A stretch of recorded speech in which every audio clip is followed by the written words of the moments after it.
भवति नैष्ठिकी। ॐ जन्मान्धस्य त्वन्वयादितरतः चार्थे स्वविज्ञः तेने ब्रह्महृदयादिकवये मुह्यन्ति यत् सूर्यः तेजो वारिमृदां यथा विनिमयो यत्र त्रिसर्गो मृषा दाम्ना संसदा निरस्तकुहकं सत्यं परमं धीमहि धर्मः प्रोजितकैतवत्र परमो निर्मत्सराणां सतां वेद्यं मातृवस्तु शिवदं ताळपत्रयोन्मूलनं श्रीमद्भागवत महामुनिकृते किं वा परमेश्वरः सद्यो हृदयवर्धत्र कृतिभिः शुश्रूषे तत्क्षणात् निगम कल्पतरोर्गलितं फलं शुकमुखाद्द्रवितसंयुतं पिबत भागवतं रसमालयं मुहुरहो रसिका भुवि भावुतौ।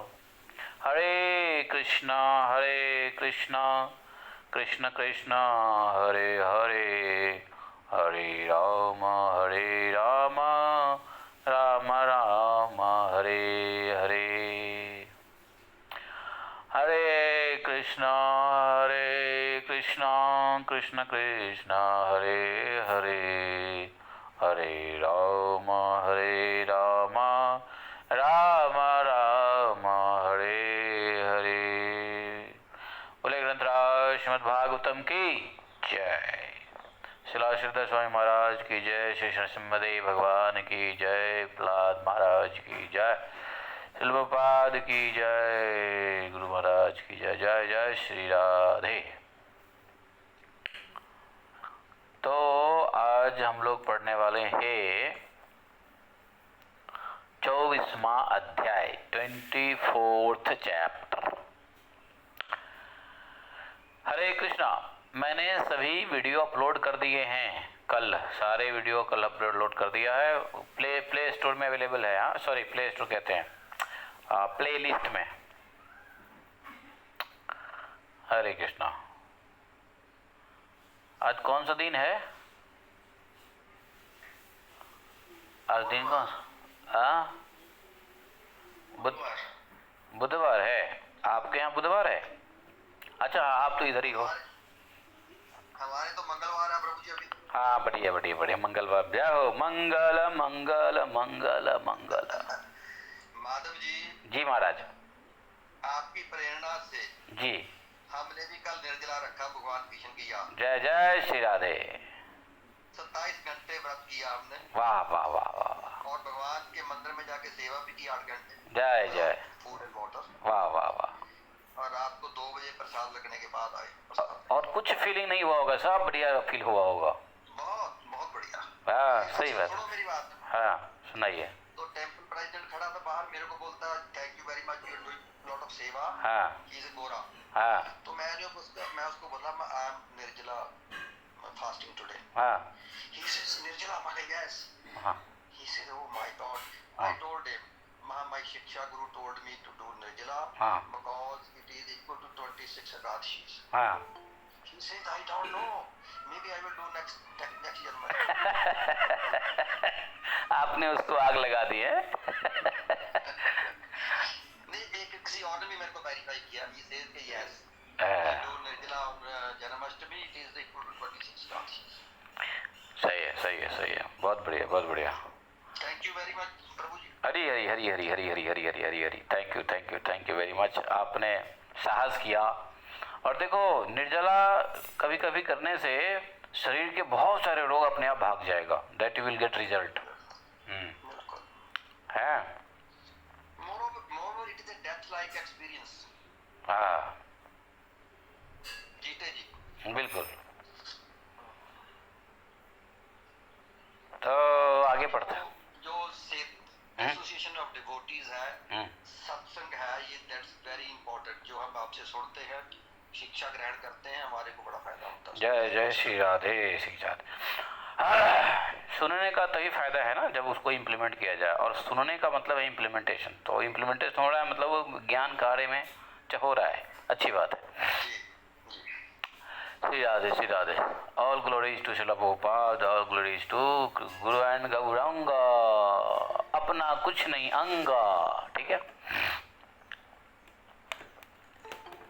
24वां अध्याय पढ़ेंगे आज। सांख्य योग का वर्णन भगवान करेंगे। मैं इसी योग की बात सुनने के लिए बहुत दिन से परेशान था कि सांख्य योग का वर्णन जो उद्धव जी को भगवान करते हैं उसको सुने, मजा आ जाए। ठीक है,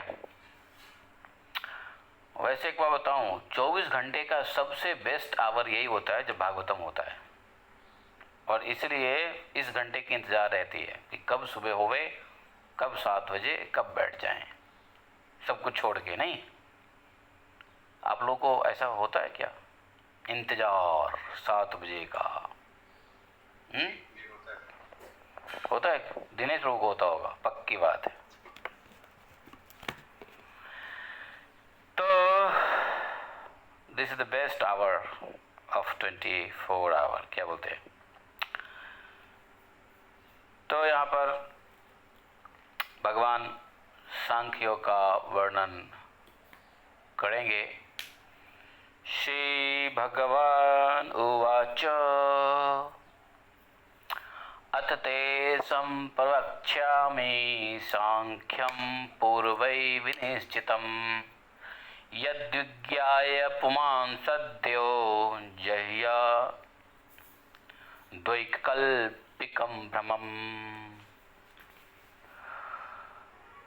आसाद ज्ञानमतो अर्थ एकमेव विकल्पितं यदा विवेके निपुणाम् आदौ कृतयुगे युगे तन्माया फलरूपेण केवलं निर्विकल्पितं वाङ्मनोगोचरं सत्यं द्विधा संभवद्धृत तयोरेकतरो ह्यर्थ प्रकृतिः स्वभयात्मिका ज्ञानं त्वनन्तमो भावः पुरुषः सोऽभिधीयते।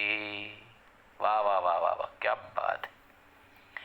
तमो राजः सत्त्वमिति प्रकृतेर्भवन् गुणाः मया प्रक्षोभ्यमाणाय पुरुषानुमतेन च तेभ्यः संभवत् सूत्रं महान् सूत्रेण संयुतः ततो विकुर्वतो जातो यो अहंकारो विमोहनः वैकारिकः तेजश्च तामश्चैत्य अहं त्रिवित् तन्मात्रे इंद्रिय मनसां कारणं चिदचिन्मयः।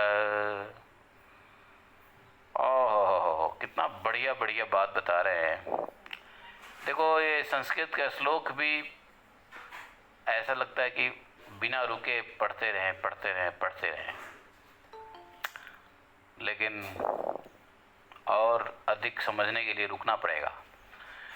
चलिए, ओम अज्ञानतिमिरान्धस्य ज्ञानाञ्जनशलाखया चक्षुरुन्मीलितं येन तस्मै श्रीगुरुवे नमः। श्रीचैतन्यमनोभीष्टं स्थापितं येन भूतले स्वयं रूप कदा मह्यं ददाति स्वपदान्तिकम्। वन्देऽहं श्रीगुरोः श्रीयुतपदकमलं श्रीगुरून् वैष्णवांश श्रीरूपं सागरजातं सहगण रघुनाथान्वितं तं सजीवं साद्वैतं सावधूतं परिजनसहितं श्रीकृष्णचैतन्यदेवं श्रीराधाकृष्णपादान् सहगणललिता श्रीविशाखान्वितांश्च। हे कृष्ण करुणा सिंधो दीनबंधु जगतपथे गोपेश गोपिकान्तं राधाकान्तं नमस्तुते। तप्त कांचन गौरांगी राधे वृंदावनेश्वरी वृषभानुसुते देवी प्रणमामि हरिप्रिये। हरे कृष्ण, राधे राधे। तो अरे वो आज नहीं आई क्या? प्रथा देवी दासी आइए आइए आइए, आ गई आ गई। हरे कृष्ण प्रभु जी, क्यों प्रणाम प्रभु जी। आज क्यों लेट हो गए? प्रणाम तो ठीक है, लेकिन आज क्यों लेट हो गए? थोड़ा हेडेक था प्रभु जी, टैबलेट लेके थोड़ा सा नैप लिया था एक। टैबलेट? वो tablet PC? Tablet PC? Panadol. Headache निर्जला से हो गया था? हाँ जी, निर्जला से हेडेक हो गया था? निर्जला तो मैंने किया था, मैंने तो पहले ही टैबलेट खा लिया था। आज सिर दर्द था, कल नहीं हुआ क्योंकि पैनाडोल मैंने पहले ही खाया था। आज था तो फिर मैंने निर्जला किया था। पहले पाया पेनाडोल, इसीलिए अब उसका रिएक्शन हुआ, फिर उस रिएक्शन को दबाने के लिए फिर पेनाडोल खाया। वाह वाह वाह वाह, मतलब बीमारी से पहले दवाई खा लो, क्या बात है। चलिए बढ़िया है। उद्धव जी, अब मैं आपको सांख्य शास्त्र को सुनाता हूं। भगवान कहते हैं उद्धव जी को, देखो यह ऐसा शास्त्र है जिसको जानकर पुरुष भी तत्काल सुख दुख आदि भेद मूलक बुद्धि रूप यम का परित्याग कर देता है। चतुर्विंशे तु सांख्येन मनोमोहो निवार्यते आत्मनः सर्वभावानाम आगमा पाय चिंतया। श्रीधर महाराज लिखते हैं, श्रीधर स्वामी में लिखते हैं कि आत्मनः सर्वभावानाम आगम अपाय चिंतया। तो चतुर्विंशे तु सांख्येन, चतुर्विंशे, चतुर्विंश कितने किसे कहते हैं? 24। इस अध्याय में 24वें अध्याय में सांख्य योग मनोमोहो निवारयते, जो जिसके आत्मा के सभी भाव पदार्थ की उत्पत्ति विनाशशील रूप से चिंतन के द्वारा मानसिक अज्ञान को दूर करता है और भगवान श्री कृष्ण के चरणों में भक्तों के संसार की निवृत्ति का साधन तो उनके चरण की चिंतन ही है। तो इस सांख्य योग को सुनने से पहले तत्काल सुख दुख भेद मूलक बुद्धि नष्ट हो जाएगा। बुद्धि में जो सुख और दुख का जो भेद मूल है वो नष्ट हो जाएगा। युगों से पहले अर्थात प्रलय काल में प्रथम सत्ययुग में जब कभी पुरुष विवेक निपुण होते हैं, इन सभी अवस्थाओं में यह संपूर्ण दृश्य जगत तथा जीव विकल्प रहित किसी प्रकार के भेद से रहित केवल ब्रह्म ही होता है। यदा विवेक निपुणा आदौ कृत युगे युगे, क्या होता है? एकम एव विकल्पितम, क्या? ब्रह्म। तो प्रथम सत्युग भी कई बार आता है। भगवान यहाँ कह रहे हैं प्रथम सत्युग में जब कभी पुरुष विवेक निपुण होते हैं। और अच्छा एक बात बताएं, सत्युग के भी क्वालिटी चेंज होते रहते हैं। जैसे प्रथम सत्युग की जो क्वालिटी थी वो द्वितीय सत्युग की क्वालिटी नहीं होती है, फिर तृतीय सत्युग उनकी क्वालिटी नहीं होती है। ये सत्युग की भी क्वालिटी में गिरावट आने लग जाता है। और इस प्रकार से जब सत्युग में भी गिरावट आ जाए तो प्रलय होता है। प्रलय के समय सत्युग में भी अर्थात 12 होते हैं ना, कितने होते हैं? 72 होते हैं ना। कितने दिव्य होते हैं? ये चतुर्युग कितने होते हैं? 72। तो 72 में जो अभी कौन सा चल रहा है? अभी 72 सतयुग में चतुर्युग में कौन सा युग चल रहा है? नहीं मालूम? कलयुग। ओहो, कलयुग तो चल रहा है, but how many cycle have been already passed? 51। 28 cycle चल रहा है ये। इस मनवंतर में 72 चतुर्युगी है, जिसमें 27 पास हो गया है, 28 में हम लोग हैं। तो फिर ये कलयुग चल रहा है। कलयुग का फिर 29वें चतुर्युग का सतयुग आएगा। तो कहते क्या कि पहला सतयुग और फिर दूसरा सतयुग, फिर तीसरा सतयुग, इस तरीके से 72वें सतयुग के आने पर सतयुग में भी विकृतियां हो जाती है। और फिर सतयुग में जब विकृतियां हो जाएगी तो कलयुग का कहना ही क्या है। कलयुग तो है ही अपने आप में विकृति वाला, लेकिन सतयुग की भी क्वालिटी डिग्रेड होने लग जाती है और तब प्रलय होता है। महाप्रलय नहीं, प्रलय। फिर दूसरे मनवंतर आते हैं, दूसरे मनवंतर में फिर 72 चतुर्युगी होता है, फिर ये चलता रहता है। अत्यंतिक प्रलय नहीं, महाप्रलय नहीं। महाप्रलय तो ब्रह्मा जी के वाइंड अप के बाद होता है। अत्यंतिक प्रलय तो भगवान कहते हैं कि देखो ये जो सतयुग में तो तन्मया फल रूपेण केवलम निर्विकल्पिकम, ब्रह्म में किसी प्रकार का विकल्प नहीं है। वह अद्वितीय सत्य है और वह मन और वाणी का विषय नहीं बनता है। यह ब्रह्म ही माया है और उसमें प्रतिबिंब जीव के रूप में, दृश्य और दृष्टा के रूप में ये दो भाग में विभक्त हो गया है। अब वह ब्रह्म ही माया, कौन सी ब्रह्म माया है?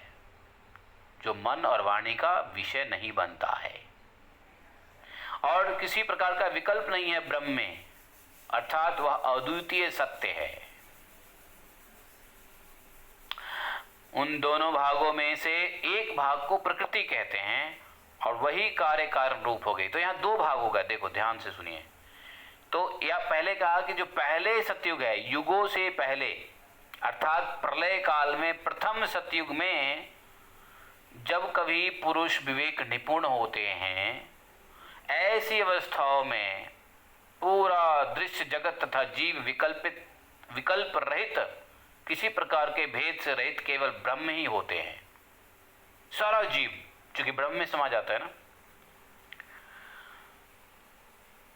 फिर वहां से माया का कार्य शुरू होता है और उस ब्रह्म में ही माया जो जीव रूप में दृश्य और दृष्टा के रूप में दो भाग में विभक्त हो गया। कौन सी दो भाग? दृश्य और दृष्टा। तो दृश्य क्या हो गया? जीव। और दृष्टा क्या हो गया? दृष्टा क्या हो गया? आत्मा, परमात्मा, ब्रह्म का अंश जो कह लो। तो उन दोनों भागों में से एक भाग अर्थात दृश्य, ये प्रकृति हो गया, यही दृश्य कार्य कारण रूप हो गया। और दूसरे जो है दृष्टा ज्ञान स्वरूप हो गया, जिसको क्या कहते हैं? पुरुषः सो अभिधीयते, उसको पुरुष कहा जाता है। समझे? ज्ञानम तत् अन्यतमो भाव पुरुषः सो अभिधीयते। तो उसके अंदर जो ज्ञान स्वरूप जो दूसरा भाग है उसको पुरुष कहते हैं। तो ये दृश्य और दृष्टा कहां से आया? ब्रह्म ही की जो माया है उसमें ये प्रतिबिंबित होता है जीव के रूप में, दृश्य और दृष्टा। जीव की आज्ञा से, अब देखो ये सांख्य योग का मतलब क्या है? पुरुष प्रकृति का ज्ञान। तो आ गया ना पुरुष प्रकृति। अब जीव की आज्ञा से मैंने, भगवान कह रहे हैं, जीव की आज्ञा से मैंने प्रकृति में क्षोभ उत्पन्न किया। तो प्रकृति के तीन गुण हो गए, तमस रजस सत्तो। उन तीनों गुणों से क्रिया शक्ति, प्रधान सूत्र, और ज्ञान शक्ति प्रधान महत्त्व। देखो कौन है? एक सेकंड। हरे कृष्णा कौन है? हाँ कौन है? क्या?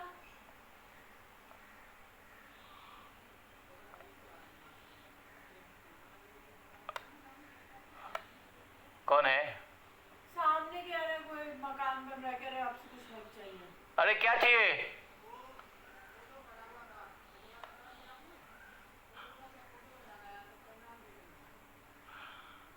अरे राधे क्या चाहिए?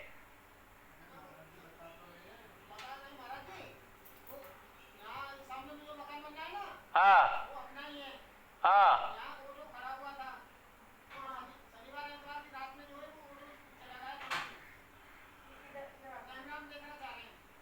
कैमरा में देखना चाहती है, उनका ऑटो है ना वो चोरी हो गया, नहीं ऑटो चोरी हो गया। किसका ऑटो चोरी हो गया? कहाँ था? वहां वहां तक कैमरा नहीं जाती है। कैमरा से क्या तक जाता है? कैमरा वहां तक नहीं जाता। नहीं नहीं नहीं, पीछे नहीं जाता, आगे जाता है।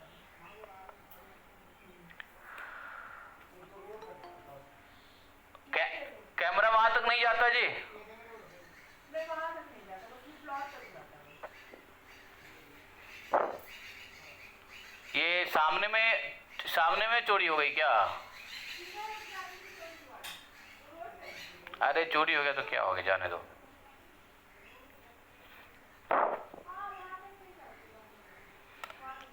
तो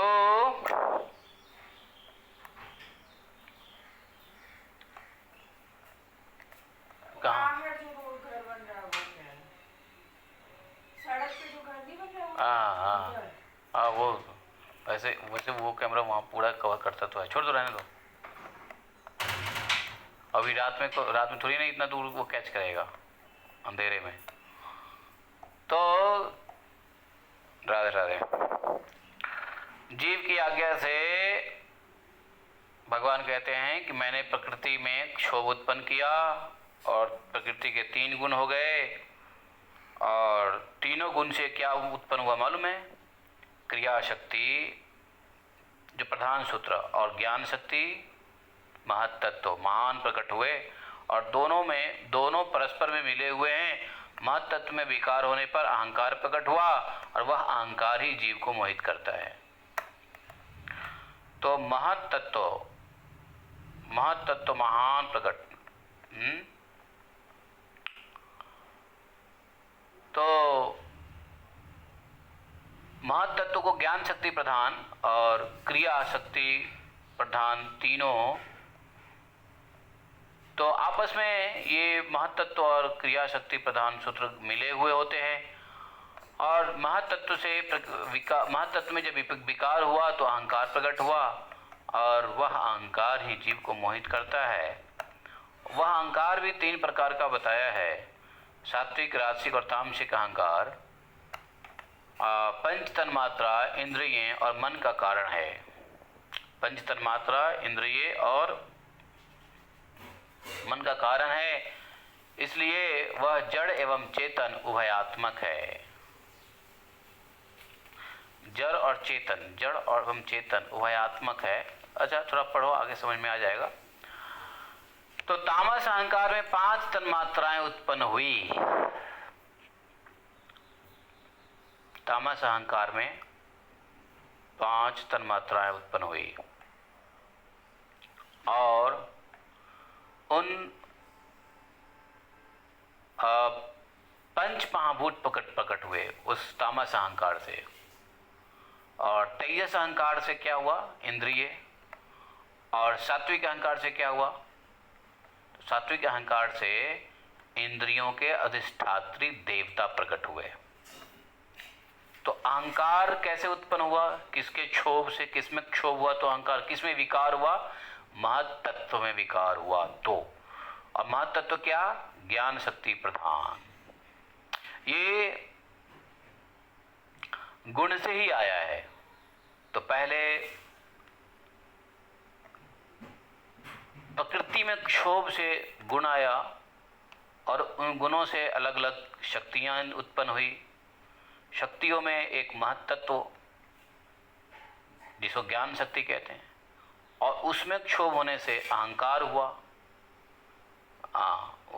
महत्तत्व का विकार हुआ, क्षोभ नहीं हुआ, विकार हुआ, और विकार से अहंकार हुआ। अहंकार में 3 आया। तो ये जो शरीर है, इंद्रिय हैं, मन है, बुद्धि है, ये तामस अहंकार है।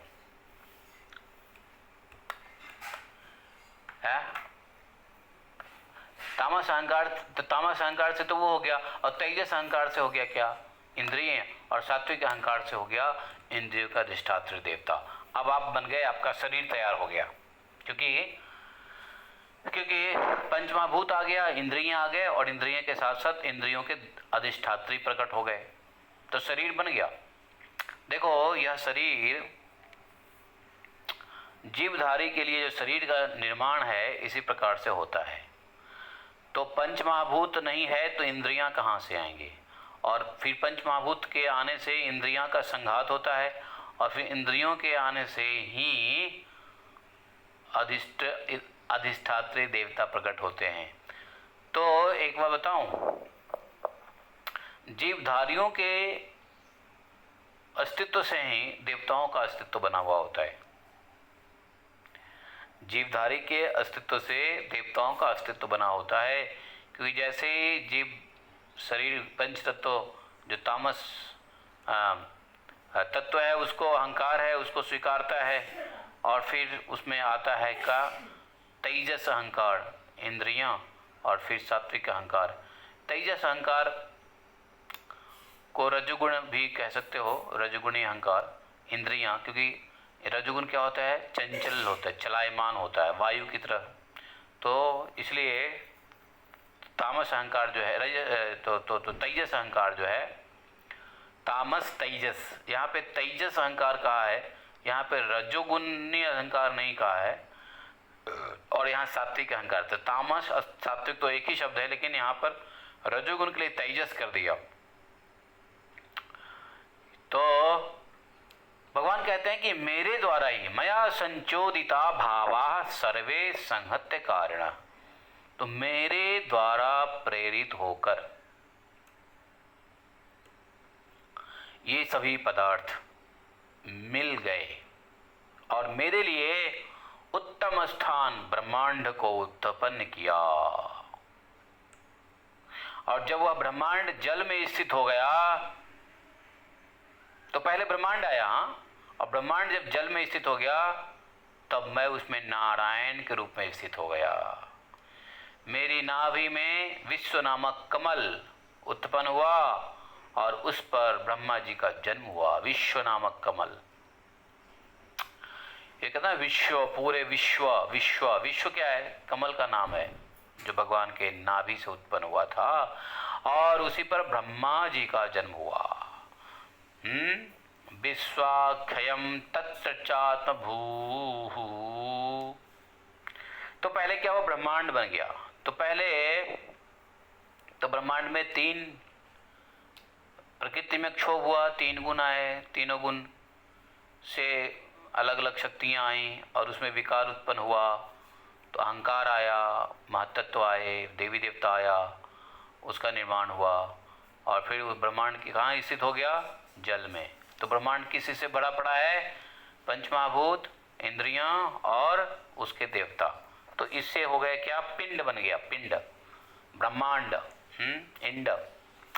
और उस ब्रह्मांड में के अंदर में जल के ऊपर, उसमें जो है भगवान नारायण के रूप में स्थित हो गया। जल में ब्रह्मांड, ब्रह्मांड में नारायण, नारायण के नाभि से कमल, कमल से ब्रह्मा जी। और फिर कहते हैं मेरी ही कृपा से तपस्या से युक्त विश्वात्मा ब्रह्मा जी। हाँ, ब्रह्मा जी को इसलिए विश्वात्मा भी कहते हैं। क्यों? क्योंकि विश्व नामक कमल, अर्थात कमल की आत्मा, कमल से ये आत्मा निकले ना ब्रह्मा जी, इसलिए विश्वात्मा कहते हैं। ब्रह्मा जी ने रजोगुण से संपन्न होकर भू भुवः स्वः इन तीन लोकों की सृष्टि की मेरी ही कृपा से, लोकान। तो ये देखिए सांख्य योग, समझ रहे हैं सांख्य योग क्या है? ध्यान दीजिए, भगवान ने पीछे उद्धव को कहा था कि सांख्य योग पे चिंतन करने से क्या हो जाएगा। पीछे उद्धव जी को कहा था ना, सांख्य योग की चिंतन करोगे तो क्या होगा, मोह नष्ट होगा, है, मोह नष्ट हो जाएगा। जैसे ही अपनी उत्पत्ति पता चलेगी तो पता चलेगा कि अरे मैं तो कुछ हुई नहीं, जो है सो एक ही हैं, नारायण नारायण। पीछे पीछे एक श्लोक मैंने निकाला था ना, जिसमें था ना ये प्रकृति सांख्य योग के ऊपर है, कौन सा श्लोक था वो, भागवतम में था ना, हम लोग अभी पहले पढ़े ना, पिछले अध्याय में कहीं तो था हाँ, याद है? मैं उस श्लोक को दोबारा निकालना चाहता हूँ। Can you help me? देखो तो वह श्लोक, पहला श्लोक की पहला वर्ड लिखा होगा सांख्य योगेन। देखो गीता प्रेस में, देखो पीछे जाके जल्दी से, क्योंकि गीता प्रेस में क्या है ना, वो परफेक्ट नहीं है, तो जल्दी से श्लोक मिल जाता है। सांख्य योगेन, देख रहे नहीं देख रहे? हाँ जी प्रभु जी, लास्ट चैप्टर में ना। लास्ट चैप्टर नहीं, पता नहीं कौन सा चैप्टर, लेकिन 2-3 चैप्टर पहले है, देखते जाओ थोड़ा पीछे। अभी मैं इसलिए उसको निकालने की कोशिश कर रहा हूँ, उसका रिलेट करना जरूरी है अभी यहाँ पर। उसका पहला, उस श्लोक का पहला वर्ड है सांख्य योगेन,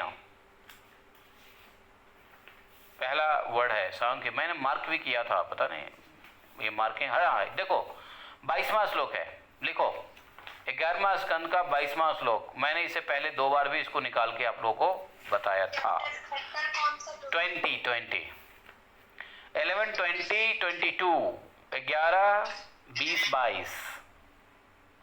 भगवान मैं यहाँ क्यों इसको वापस दोबारा लेके आ रहा हूँ, क्योंकि यहाँ भगवान कह रहे हैं सांख्येन सर्वभावानां प्रतिलोमानुलोमतः भावाप्ययावनुध्या यन्मे यावत् प्रसीदति। देखा, बोला कि सांख्य शास्त्र के अनुसार प्रकृति से लेकर शरीर पर्यंत जो सृष्टि का क्रम बतलाया गया है, उसके अनुसार सृष्टि का चिंतन करें, और शरीर आदि का जिस क्रम से प्रकृति में लय होता है, उसी प्रकार से लय का चिंतन करना चाहिए। इस तरह तब तक चिंतन करते रहना चाहिए जब तक कि मन शांत ना हो जाए। देखा, भगवान ने मन शांति का बहुत बढ़िया उपाय बताया था। है, सांख्य योग से मन कैसे शांत होगा, ये देख लो। इसलिए यहाँ पर मैं मार्क हमेशा करता हूँ। अब चूंकि यह चैप्टर सांख्य चैप्टर है, अब यहाँ पे सांख्य ना, सांख्य शास्त्र के अनुसार, तो सांख्य शास्त्र क्या है, तो भगवान यहाँ सांख्य बता रहे हैं, तो इसलिए इस श्लोक को के लिए भगवान सांख्य योग दे रहे हैं। तो मन शांत कैसे होगा, तो कह रहे हैं प्रतिलोमानुलोमतः, अर्थात मन शांत करने के लिए 11, 20, 22 में भगवान ने कह दिया कि ये जो प्रकृति से लेके शरीर तक और शरीर से लेके प्रकृति तक, मतलब अनुलोम और विलोम नहीं, चिंतन करना पड़ेगा। प्रकृति से लेकर शरीर पर्यंत, और फिर शरीर से लेके प्रकृति पर्यंत चिंतन, टू वे, कैसे वहाँ से आए और कैसे हमें फिर वहाँ जाना है, कैसे वहाँ से शरीर बनता है, फिर शरीर से कैसे पिंड बनता है, पिंड से कैसे इंड बनेगा, इंड से कैसे पिंड बनेगा, पिंड से इंड, इंड से पिंड, इंड से, अर्थात प्रकृति से शरीर, शरीर से प्रकृति। इस प्रकार के दोनों तरफ की चिंतन से लय और उत्पत्ति दोनों के चिंतन करते रहना चाहिए ताकि मन शांत हो जाए। अब समझ में आ गई? तो सांख्य शास्त्र में भगवान ने इस अध्याय में कह दिया कि देखो इस प्रकार से प्रकृति की उत्पत्ति होती है। क्या? तो ध्यान करेंगे, तो कैसे ध्यान करेंगे? मान लो आप बैठ गए, चिंतन करना है, मान लो चिंतन करना है, तो प्रैक्टिकल कैसे चिंतन करेंगे, मैं बताऊं या नहीं बताऊं? प्रैक्टिकली कैसे ध्यान करोगे इन चीज़ों का, बताऊं या नहीं बताऊं? जल्दी बताओ, टाइम वेस्ट हो रहा है। बताइए प्रभु जी। वाह वाह, जिन लोगों को हिंदी नहीं समझ में आती है वही लोग कहने बताइए, हिंदी समझ में आ रही वाले को नहीं कह रहे बताइए। बताओ प्रभु जी, बताओ। माता जी का कल कंप्लेंट था कि हिंदी समझ में नहीं आती है। ऐसा है, जैसे आपको चिंतन करना है तो कोई बात नहीं, आराम से बैठ जाइए या लेटे रहो, लेटे लेटे भी चिंतन होता है। चिंतन तो कहीं भी कर सकते हो, बैठे भी लेटे भी। तो आप सोचिए, अब आंख बंद होता है बैठे हुए लेटे हुए, तो चिंतन क्या होता है?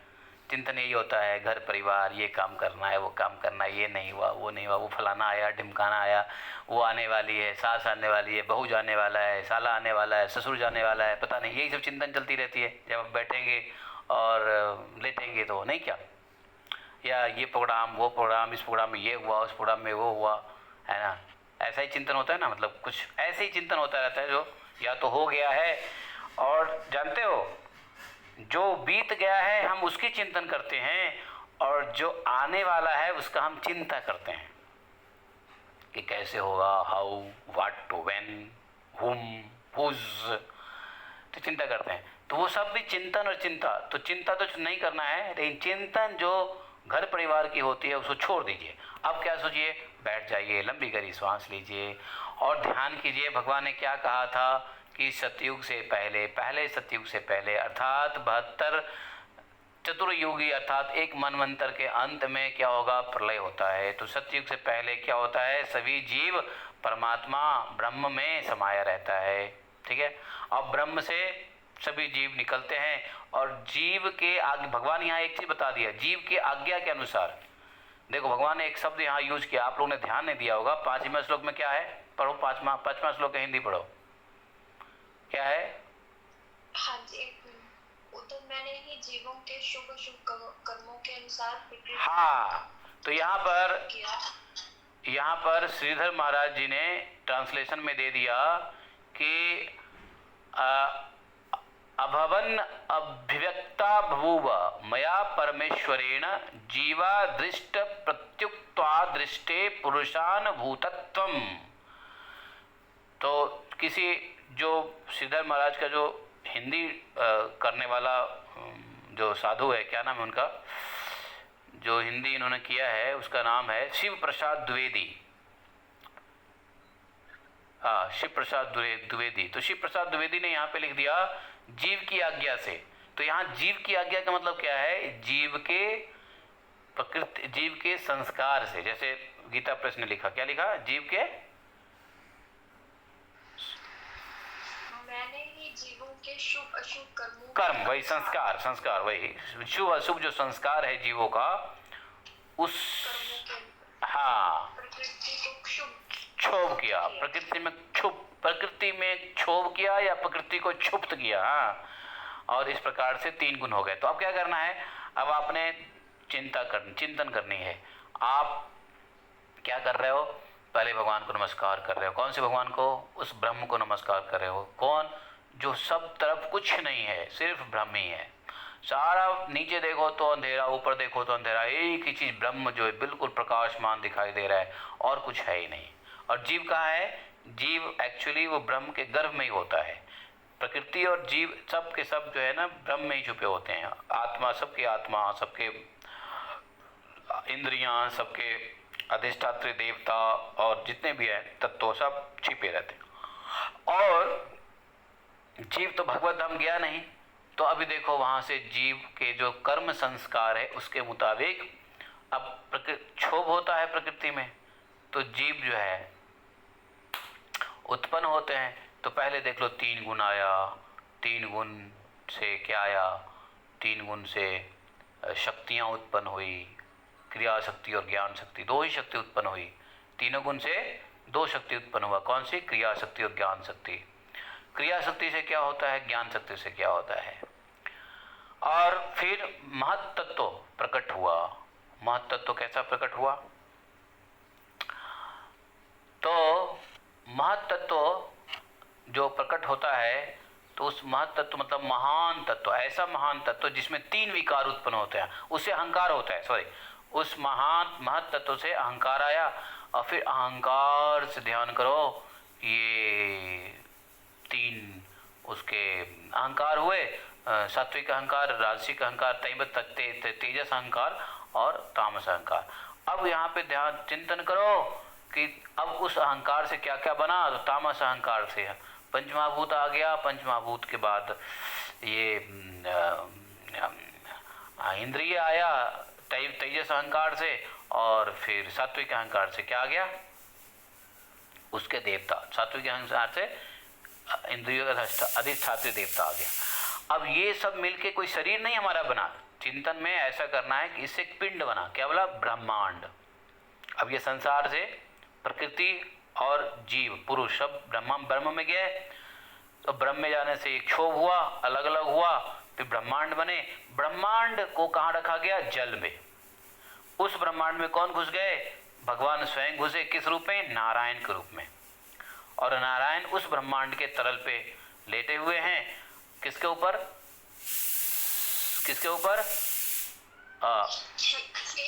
शेष शैया पे लेटे हुए हैं। और उनके नाभि से क्या निकला, विश्व कमल। और वहाँ से आएंगे ब्रह्मा जी। इतना हो गया। ये भगवान ने जो पहले कहा है उस श्लोक में चिंतन करो, सांख्य योगेन, चिंतन करने की जो बात भगवान ने कही है उस चैप्टर में, उसको कैसे चिंतन करना है वो इस चैप्टर में उसकी विधि को हम समझ सकते हैं। तो अब यहाँ पे आ गए और फिर क्या होगा, फिर ये अब ये अहंकार है, तो फिर भगवान के द्वारा क्या हुआ, प्रेरित हुई क्या सभी पदार्थ जो पहले मिल गए थे, तो भगवान उसके अंदर आ गए, ब्रह्मा जी का जन्म हो गया। और ब्रह्मा जी के जन्म से आप देखते हो क्या हुआ, ब्रह्मा जी बिल्कुल जड़ टाइप के थे, तो भगवान की कृपा से ही ब्रह्मा जी को क्या तपस्या में लगाया, और ब्रह्मा जी ने तपस्या करी, तपस्या करके शक्ति प्राप्त किया, और शक्ति प्राप्त करके क्या किया, भगवान ने ब्रह्मा जी को रजोगुण संपन्न किया, ब्रह्मा जी ने रजोगुण का आधान, और उससे क्या हुआ, उन्होंने 3 लोक बनाए, भू भुवः स्वः, 3 लोक बनाए हैं। और उसके बाद क्या हुआ, देवताओं को निवास दिया स्वर्ग में, और भूत प्रेत पिशाच को निवास दिया भूवर्लोक, मनुष्यों का निवास स्थान भूलोक हुआ, और सिद्धों का निवास स्थान इन तीनों लोकों के ऊपर दे दिया, जिस अर्थात महत आदि लोक। जैसे तो 3 तो पहले बनाया, जिसमें एक बनाया भूत प्रेत पिशाच के लिए, एक बनाया देवताओं के लिए, और एक मनुष्य के लिए बनाया। तो मनुष्य के लिए बनाया भूलोक, भूत प्रेत पिशाच के लिए बनाया भूवर्लोक, और स्वर्गलोक बनाया देवताओं के लिए। इसलिए पृथ्वी से थोड़ा सा ऊपर भूत प्रेत पिशाच का लोक है, उसको बोलते हैं भू भुवः स्वः, कहते हैं ओम भू भुवः स्वः। तो भू मतलब पृथ्वी, भुवः मतलब वही भूत प्रेत पिशाच का निवास स्थान, और स्वः मतलब स्वर्ग जो देवताओं के निवास स्थान। और सिद्ध लोगों के लिए, जो सिद्ध लोग होते हैं उनके लिए उसके ऊपर के लोग आदि बनाए, जैसे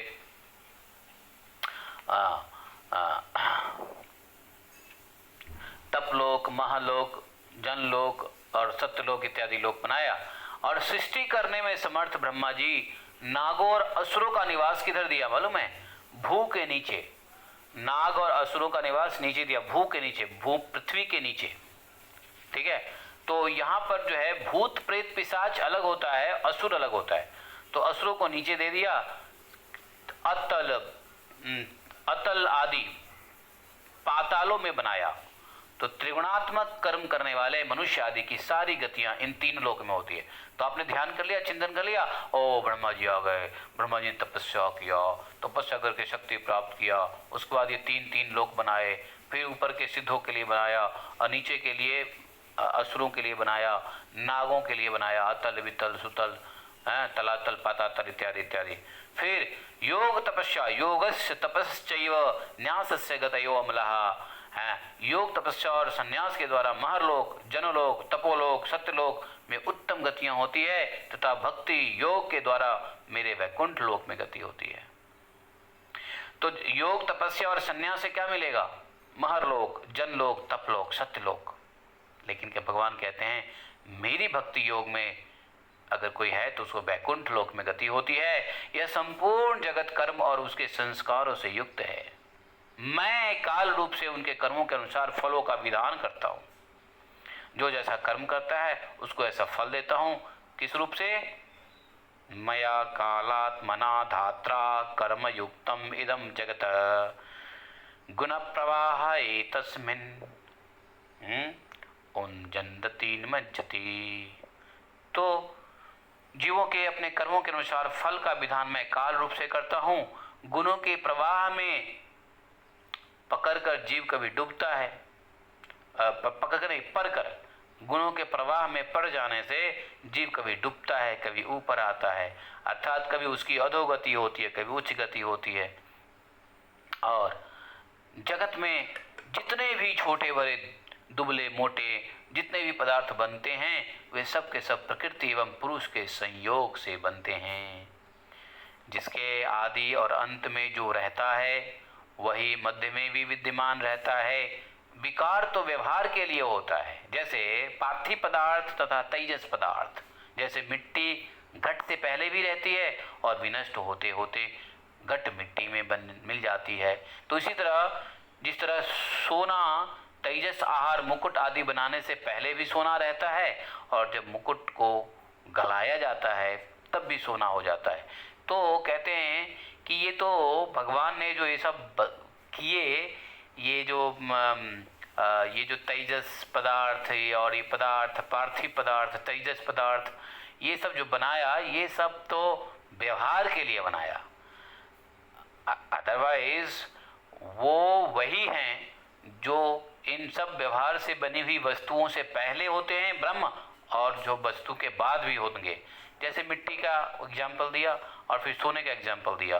सोना सोना रहता है, चाहे वो सोने से ऑर्नामेंट्स बना लो और फिर ऑर्नामेंट्स को गला करके मेल्ट करके फिर सोना बना लो। सोना तो हमेशा किसी भी स्थिति में सोना रहता है। तो यहाँ कहते हैं कि ब्रह्म जो है वो पहले भी ब्रह्म, बीच में भी ब्रह्म, और इस सब व्यवहारिक जो प्रकृति का निर्माण है पार्थिव पदार्थ तेजस पदार्थ, उसके बाद भी ब्रह्म ही रहने वाले हैं। आहा, कितना आनंददायक विषय है। सोचो सोचो, चिंतन करो, चिंतन करो वह ब्रह्म, तो पता चलेगा ब्रह्म का शाश्वतता क्या है। और फिर चिंतन में ये लाओ कि पूर्ववर्ती कारण अर्थात महत्त्व आदि जिस परम कारण का उपादान बनकर अहंकार कार्य वर्ग की सृष्टि करते हैं, वही उसकी अपेक्षा परम सत्य है उनकी। और अर्थात ब्रह्म के अलावा ब्रह्म सब और उसके जगत ये भी सत्य है। तो जब जो जिस कार्य वर्ग के आदि और अंत में होता है वही सत्य है, तो प्रकृति भी सत्य हो सकती है। क्यों? क्योंकि यही तो बात है सांख्य फिलॉसफी में, प्रकृति भी नष्ट कहाँ होता है, प्रकृति भी ब्रह्म के अंदर रहते हैं ना, प्रकृति भी ब्रह्म के अंदर रहते हैं ना, और जीव भी रहते हैं। तो जीव तो नष्ट हो सकता है लेकिन प्रकृति नष्ट नहीं हो सकती है। तो इसलिए पुरुष और प्रकृति दोनों को सांख्य फिलॉसफी कहते हैं दोनों परमानेंट है, पुरुष और प्रकृति दोनों। हाँ, ये अलग की बात है कि प्रकृति भी पुरुष से ही निकलते हैं, अर्थात ब्रह्म से ही प्रकृति भी निकलती है। तो अगर ब्रह्म से ही निकलने वाली प्रकृति वापस ब्रह्म में ही प्रकृति रहती है स्थित, काल की क्षोभ का इंतजार करती रहती है भगवान की इच्छा से संसार के निर्माण करने के लिए, तो वह भी ब्रह्म के साथ उतना ही सत्य रूप में रहती है जितना ब्रह्म सत्य होते हैं। इसलिए ब्रह्म सत्य जगत मिथ्या, अर्थात ब्रह्म सत्य प्रकृति मिथ्या। देखिए, इसलिए शंकराचार्य जी की बातों को समझना चाहिए। शंकराचार्य जी ने क्या कहा था? ब्रह्म सत्य जगत मिथ्या। तो उन्होंने प्रकृति नहीं कहा, जगत कहा। अब प्रकृति कहते तो शायद वो गलत हो जाते, इसलिए जगत बोल दिया, और जगत तो मिथ्या है ही। तो जगत और प्रकृति में अंतर है कि नहीं है? प्रकृति से जगत बनता है, जगत से प्रकृति नहीं। तो प्रकृति पहले, जगत बाद में। तो श्रीपाद शंकराचार्य जी की बातों में तो हमको कोई इफ एंड बट दिखता ही नहीं है, कोई मायावाद दिखता ही नहीं है। अब पता नहीं लोग कैसे कहते हैं श्रीपाद शंकराचार्य मायावादी फिलोसफी। मायावाद तो नहीं, बिल्कुल भी नहीं थे मायावाद। श्रीपाद शंकराचार्य मायावाद थे ही नहीं। शंकराचार्य तो उल्टा भक्ति का प्रचार किया, और उन्होंने जो अद्वैतवाद का सिद्धांत दिया, उन्होंने कभी प्रकृति को नहीं खंडन किया। हाँ, अद्वैतवाद का सिद्धांत दिया तो वो भी गलत तो नहीं है, ब्रह्म तो एक ही है, हमेशा एक ही है। द्वितीयो नास्ति, भगवान स्वयं कहते हैं एको हम द्वितीयो नास्ति। तो उन्होंने ब्रह्म को ही एक माना और बाकी जगत को मिथ्या माना। तो प्रकृति को उन्होंने नहीं ना मिथ्या कह दिया, प्रकृति भी उतनी ही सत्य है जो ब्रह्म में स्थित है। तो कहने का मतलब ये कि फिर यहाँ पर चिंतन कर सकते हैं। और फिर क्या हुआ, वहाँ से सभी लोगों की रचना हुई, कौन कौन कहाँ कहाँ गया, और काल से भगवान, काल के रूप में भगवान क्या क्या कराते हैं, इसकी चिंतन करनी पड़ेगी। और इस कार्यभूत जगत का उपादान कारण प्रकृति है। तो परम पुरुष ही इसके आधार है। तो इसको प्रकट करने वाला क्या? काल है। काल का क्षोभ हुआ ना, है प्रकृति परम पुरुष के अंदर में ही, लेकिन काल से क्षोभ होने से वो अलग हुआ, प्रकट हुआ। तो अप्रकट किधर है? अप्रकट उसी में है, इधर ब्रह्म में है।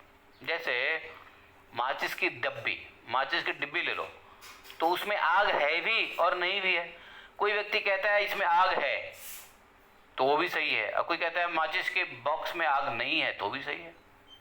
दोनों सही हो सकता है, गलत कोई भी नहीं है। लेकिन जो ये कहता है कि आग माचिस के डब्बे में है वो ज़्यादा सही है। कैसे? बस उसको क्षोभ की आवश्यकता है। कौन सा क्षोभ? घर्षण नामक क्षोभ। माचिस की तिल्ली में हल्का घर्षण कर दो, क्षोभ उत्पन्न कर दो, अग्नि प्रकट हो जाएंगी। तो कहते हैं उसी प्रकार से ब्रह्म में प्रकृति अप्रकट रहती है, सिर्फ काल के क्षोभ से वो प्रकट हो जाती है, अर्थात काल उसको प्रकट करते हैं। और काल जब प्रकृति को प्रकट कर देते हैं तो काल ही प्रकृति को नियंत्रित करते हैं। नियंता भी काल ही हैं, और प्रकट भी करने का समय काल ही निर्धारित करता है। और काल से, समय से अप्रकट भी प्रकृति को काल भगवान ही करते हैं।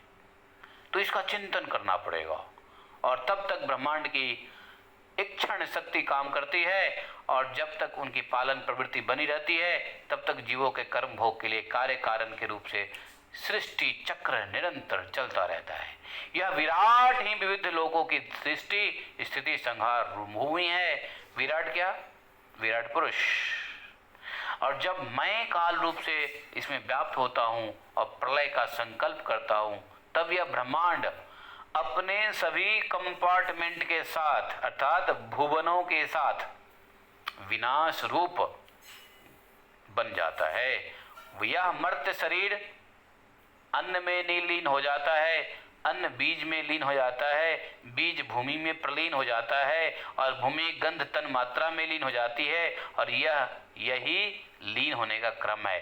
दिस इज द वे प्रलीयते अन्ने प्रलीयते मर्त्यन अन्नम धनासु लीयते धना भूमो प्रलीयन्ते भूमि गंध प्रलीयते।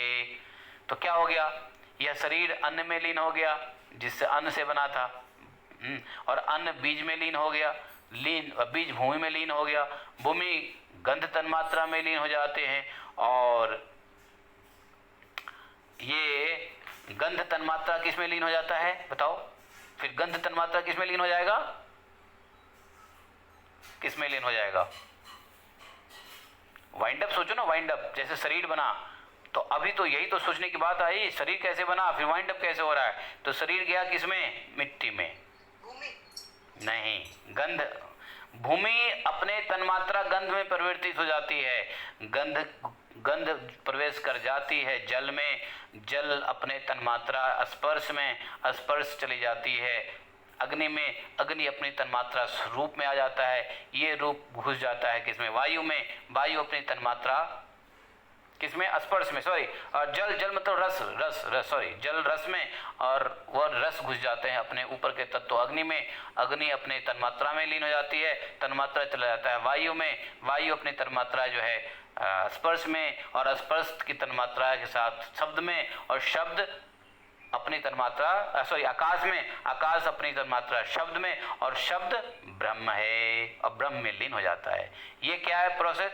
नहीं, उसके बाद क्या होता है ना, ये फिर उसमें अहंकार में, अहंकार अपने महत तत्व में, और महत तत्व फिर ब्रह्म में वापस लीन हो जाता है। तो ये वाइंड अप है। ऐसे भी कह सकते हैं कि प्रकृति से उत्पन्न हुए प्रकृति में मिल गए। अरे तो मिल तो गए, पर कैसे? यही तो स्टेप भगवान दे रहे हैं। ये तो एक लाइन की स्टेटमेंट होती तो भागवतम का ये चैप्टर ही नहीं बनता फिर, है? कैसे? प्रकृति से प्रकृति में लीन तो हो गए, लेकिन कैसे? उसका स्टेप क्या है? कैसे? हाँ, तो ये जो है ये इसके प्रोसेस को याद करने की बात है। ये प्रोसेस इसीलिए कहा सांख्येन सर्वभावानां प्रतिलोमान लोमतः।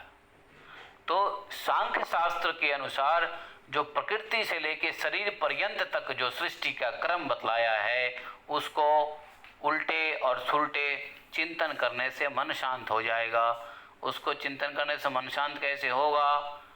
हाँ, आगे देख लेते हैं। लेकिन हाँ, इसके चिंतन करने से मन कैसे शांत होगा? मन शांत तो क्या होगा मालूम है? ये भगवान के लीला की चिंतन हो रही है। भगवान की तो लीला है, भगवान की तो सारा क्रिएशन है, तो भगवान के ही क्रिएशन पे हमारा ध्यान चला जाता है, और फिर हम अहंकार से मुक्त हो जाते हैं। हमारा पता चलता है, हमारी उपाधि शून्य हो जाते हैं कि हमारे अस्तित्व में जगह क्या है, कुछ नहीं है। तो अहंकार नष्ट हो जाता है, मैं ममैती खत्म हो जाता है, ठीक है। ईर्ष्या घृणा सब मन नष्ट हो जाता है। पता चलता है कि जैसे मैं निकला हूँ वैसे सब जीव निकले, और जैसे मैं जाऊँगा वैसे सब जीव जाएंगे, तो मैं किसी भी जीव से श्रेष्ठ हूँ ही नहीं। तो क्या होता है, हम शांत हो जाते हैं, हमारा क्रोध शांत नष्ट हो जाता है, क्रोध खत्म हो जाता है। क्योंकि क्रोध होता ही अज्ञानता की वजह से कि मैं श्रेष्ठ हूँ, मैं ये हूँ, मैं वो हूँ, मैं फलाना, मैं ढिमकाना, ये अज्ञानता से ये क्रोध उत्पन्न होता है। नहीं, अज्ञानता से क्रोध होता है ना। तो अगर इसका ज्ञान होगा तो क्रोध ही उत्पन्न नहीं होगा, मन शांत होगा। अब मन अशांत कब होता है, क्रोध से होता है, तो मन शांत हो जाएगा। आगे सुनो, आगे भगवान ने भी यही कहा कि गंध किधर चला जाता है, अपसु प्रलीयते गंध आपश्च सौगुणे रसे। गंध जल में लीन हो जाता है, जल अपने गुण रस में लीन हो जाता है, रस तेज में लीन हो जाता है, तेज अपने गुण रूप वायु में, वायु स्पर्श में, स्पर्श आकाश में, और आकाश शब्द तन्मात्रा में लीन हो जाता है। इंद्रियां अपने कारण देवताओं में लीन हो जाता है, और राजस अहंकार में लीन हो जाता है। हे उद्धव जी, राजस अहंकार अपने नियंता सात्विक अहंकार रूप मन में, और शब्द तन्मात्रा पंचभूतों के कारण तामस अहंकार में, और संपूर्ण जगत को मोहित करने वाले तीनों प्रकार के अहंकार महत्त्व मिल जाते हैं। समझे? तो ये शब्द कहाँ चला गया, पंचमहाभूत में। पंचमहाभूत कौन सा अहंकार है, तामस अहंकार है। तामस अहंकार किससे उत्पन्न हुआ है, सात्विक अहंकार, और उसके इस प्रकार से तीनों प्रकार के अहंकार महत्त्व में मिल जाते हैं, और वह ज्ञान शक्ति और क्रिया शक्ति प्रधान महत्त्व अपने कारण गुणों में लीन हो जाता है। गुण अव्यक्त प्रकृति में, और प्रकृति काल में लीन हो जाता है। काल माय में, जीव में, और जीव अजन्मा मुझ आत्मा में। देखा? और आत्मा विकल्प रहित अपने स्वरूप में ही लीन हो जाता है। वह जगत की सृष्टि और लय का अधिष्ठान एवं अवधि है, ऐसा बताया है। उद्धव जी, जो इस प्रकार होता है उसे प्रपंच या भ्रम कैसे होगा? यदि हो भी जाए तो वह उसी तरह शीघ्र विनष्ट हो जाएगा जैसे सूर्योदय के होते अंधकार नष्ट हो जाता है। तो इस प्रकार से मन में भेद निमित्तिक भ्रम हो ही नहीं सकता है।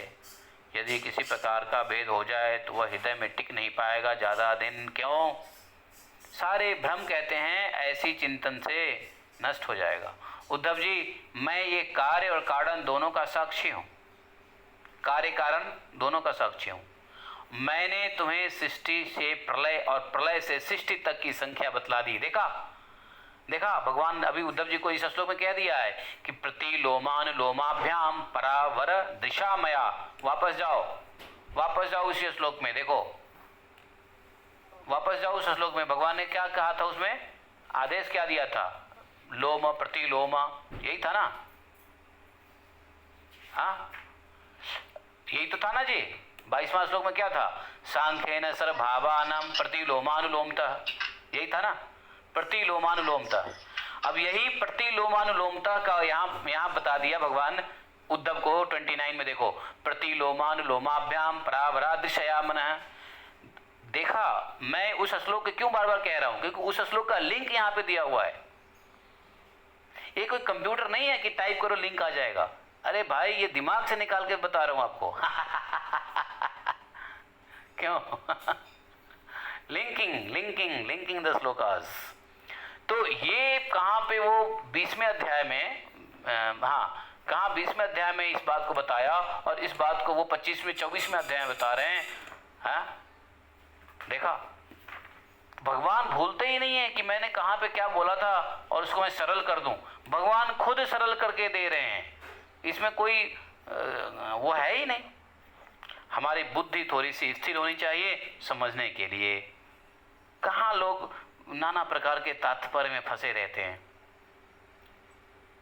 तात्पर्य पे तात्पर्य पे तात्पर्य पे तात्पर्य पे कितने तात्पर्य,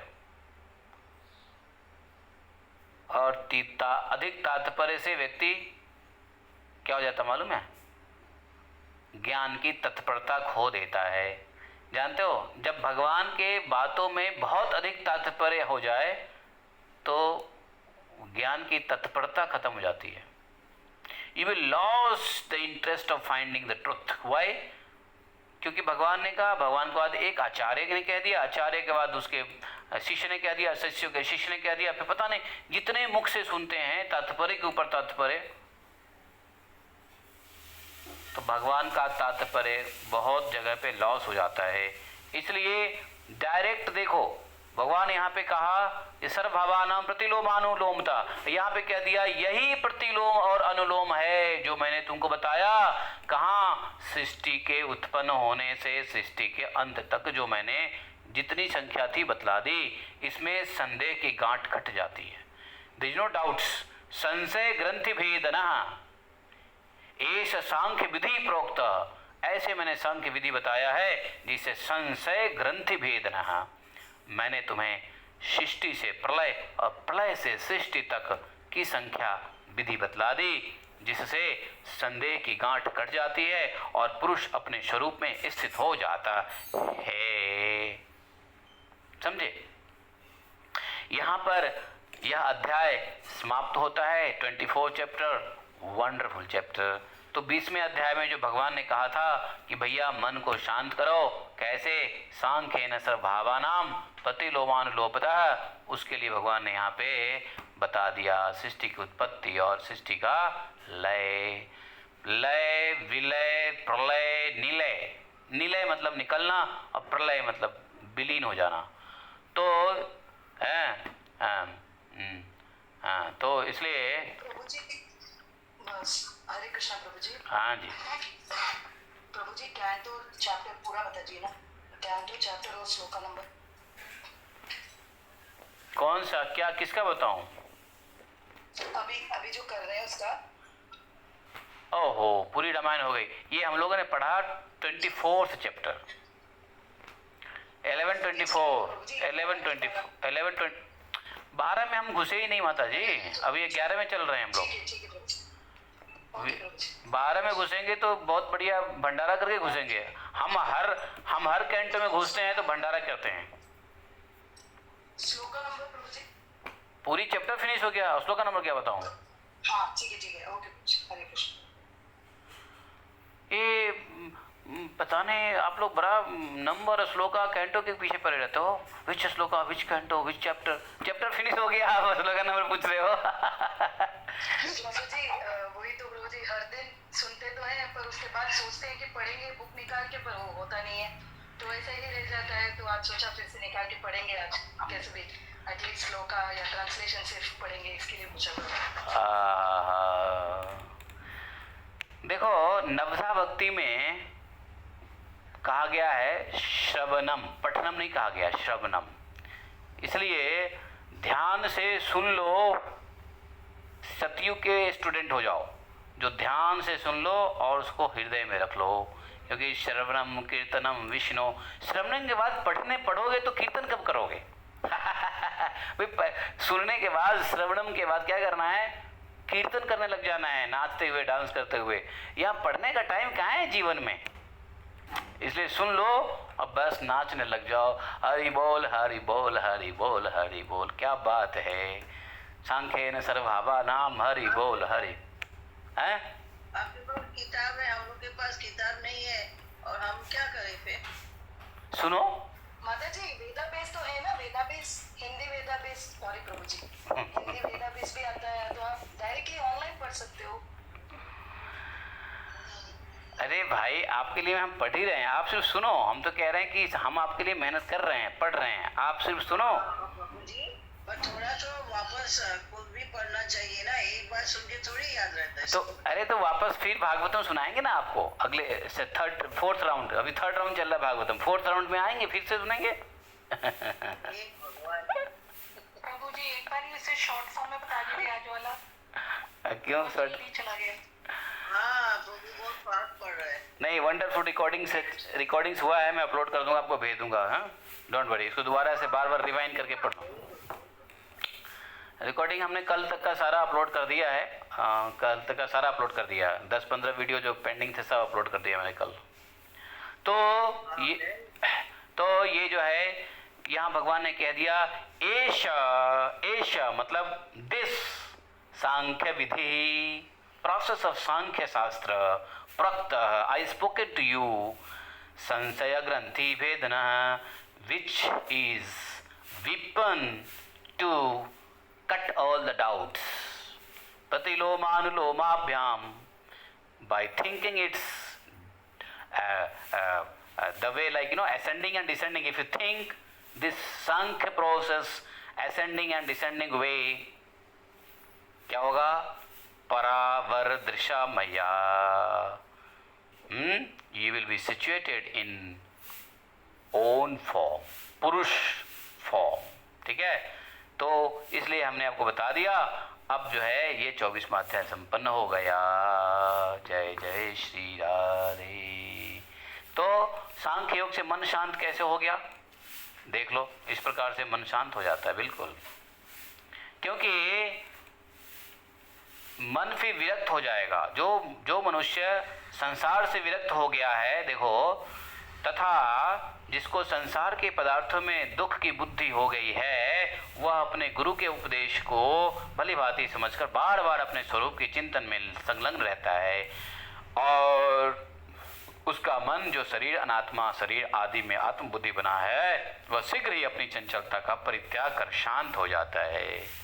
तो इसलिए क्या करता है, वो सरेंडर हो जाता है कि भाई अपना अहंकार खत्म, अपनी उपाधि खत्म, अपना मान सम्मान खत्म। हाँ, तो यही ज्ञान पूरे भागवतम में हर जगह देते हैं। यही बात समझाने की कोशिश किया राजा नहु को। कौन था राजा?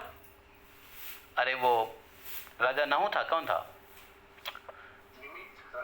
राजा निमि कौन से प्रसंग में? नहीं, वो राजा नहु वो उसमें प्रभु राजा नहु कौन सा वो प्रसंग का है?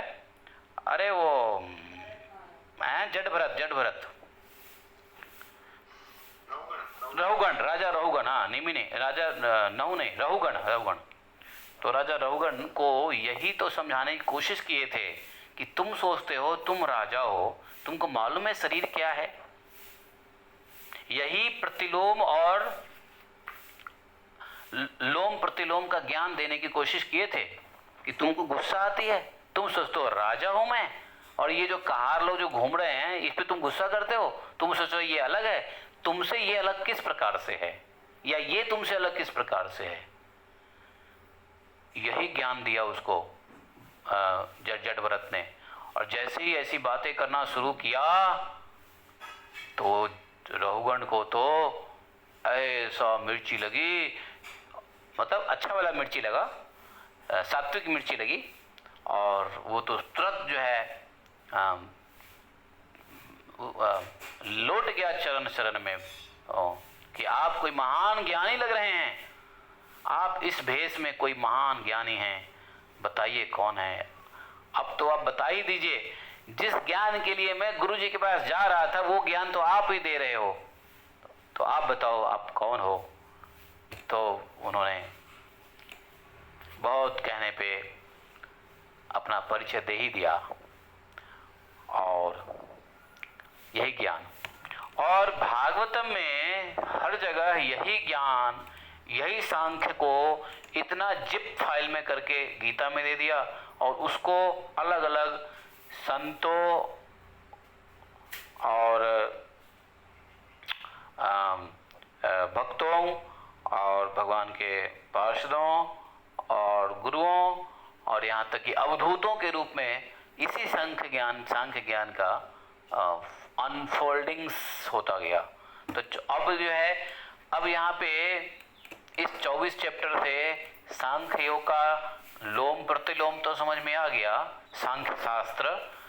और इस सांख्य के शास्त्र में एक बात आती है कि भाई ये जो प्रकृति में काल के प्रकृति क्षोभ से क्या ब्रह्म से काल की क्षोभ से प्रकृति अलग हो गई। अब प्रकृति में फिर विकृति आई, प्रकृति में विकार उत्पन्न हुआ। तो प्रकृति के विकार क्या हैं वो 25वें अध्याय में बताएंगे। अब थोड़ा सा डिटेल में आएगा। तो प्रकृति के विकार आएगा 25वें अध्याय में, गुण। प्रकृति का विकार क्या है? गुण। क्षोभ क्या किसका हुआ? काल का। काल की वजह से क्षोभ हुआ, ब्रह्म से प्रकृति अलग हुए, प्रकृति में विकार उत्पन्न हुई तो 3 गुण उत्पन्न हुआ। तीनों गुण से ज्ञान शक्ति और कार्य शक्ति आए। तो ज्ञान शक्ति से कि विकार से फिर क्या आया? अहंकार। अहंकार में 3 आए और तीनों अहंकार से इंद्रिय, उसके अधिष्ठात्री देवता और पंचमहाभूत आया। पंचमहाभूत से क्या आया? शरीर। तो वो तमस अहंकार से आया था। तो अब उसमें 25वें अध्याय में गुणों की वृत्तियों का वर्णन करेंगे। बोले ग्रंथराज श्रीमद्भागवतम की जय। एकम शास्त्रम देव की पुत्र गीतम, एको देवो देव की पुत्र एव, एकम मंत्र शतशनमानि यानि कर्मापि तस्य देवस्य सेवा। तमेव माता च पिता त्वमेव बन्धुश्च सखा त्वमेव विद्या द्रविणं त्वमेव मम सर्वदेव देवः। कृष्णाय वासुदेवाय हरये परमात्मने प्रणतक्लेशनाशाय गोविंदाय नमो नमः। हे कृष्ण करुणा सिंधो दीनबंधो जगत्पते गोपेश गोपिका कांदम राधा कांदम नमोस्तुते। तप्त कांचन गौरांगी राधे वृंदावनेश्वरी वृषभानुसुते देवी प्रणमामि हरिप्रिये। वाञ्छाकल्पतरुभ्यश्च कृपा सिन्धुभयैव च पतितानां पावनेभ्यो वैष्णवेभ्यो नमो नमः। जय श्री कृष्ण चैतन्य प्रभु नित्यानंद श्री अद्वैत गदाधर शिवासादि गौर भक्तवृंदा। हरे कृष्णा कृष्ण कृष्ण हरे हरे, हरे राम राम राम हरे हरे। जय जय श्री राधे। देखो, एक बात तो आप लोग नोट कर लो, ये मैं बहुत पहले कह चुका हूँ, हालांकि दोबारा रिपीट कर रहा हूँ क्योंकि आप लोग भूल गए होंगे या कुछ नए लोग भी आए हैं, उनके लिए बता देता हूँ कि जब तक स्टूडेंट बन के रहोगे कुछ नहीं सीखोगे, सीख के भी भूल जाओगे। इसलिए चैतन्य महाप्रभु ने कहा था गुरु बनो गुरु, अर्थात आप भी भागवतम दूसरे को सुनाओ, तो जितने बार आप पढ़ोगे सुनोगे सुनाओगे आप उससे सीखोगे। इसलिए मैं खुद सीखने के लिए भागवतम पढ़ता हूँ और सुनाता हूँ। आप लोगों से ज़्यादा फ़ायदा मेरे को होता है, आप लोगों से। इसलिए आप लोगों को भी लगे, आप लोगों की भी, आपको भी अगर चाहिए अधिक फ़ायदा तो आप भी अपने ग्रुप बनाओ, 10, 20, 25 लोगों का ग्रुप बनाओ और उस ग्रुप में भागवतम कथा में लोगों को 1 घंटा समय दो और आप भी एक्सप्लेन करो, सुनी ही बातों को सुना दो, तो आपके अंदर भी धीरे धीरे धीरे धीरे ज्ञान का प्रकाश भगवान अपने आप दे देंगे। विद्यार्थी बन के सुनोगे जो दिन दी बीत जाएगी, अधिक नहीं समझ पाओगे, समझ के भी भूल जाओगे बार बार। जैसे मिट्टी से आप कुछ आकार बनाओ और जितने बार पानी की लहर आएगी आकार को नष्ट कर देगा, उसी प्रकार से है। इसलिए स्टूडेंट ठीक है, स्टूडेंट ज़रूरी है बनना, लेकिन साथ साथ टीचिंग का भी काम करना शुरू कर दो, ज्ञान वृद्धि के लिए, ज्ञान स्टोर करने के लिए। और ये मैंने नहीं कहा है, चैतन्य महाप्रभु का आदेश है, गुरु बनो, अर्थात आप भी भागवत को सुनाओ लोगों को। अगर कोई न मिले तो अपने घर वालों को सुनाओ, सास ससुर को बुलाओ सुनाने के लिए, भाई बंधु को बुला लो, ननद बहनोई को बुला लो, पता नहीं क्या क्या होते रिश्तेदारी, सबको बुला लो, सुनो भागवतम मैं पढ़ूंगा तुम लोग सुनो। और यदि कोई ना सुने तो बोलो 1000 रुपये दूंगा महीने का सुनने के लिए। आप देखो 3-4 हज़ार रुपये खर्चा करो 3-4 महीने, उसके बाद अपने आप सबको सुनने की आदत हो जाएगी। हम लोग का 1000 आपसे किधर है फिर? अब पकड़ गया, अब हम लोग भी आपको याद करेंगे। मैंने कहा कि यदि कोई आपके रिश्तेदार ना सुने तो उनको प्रलोभन दे दो भैया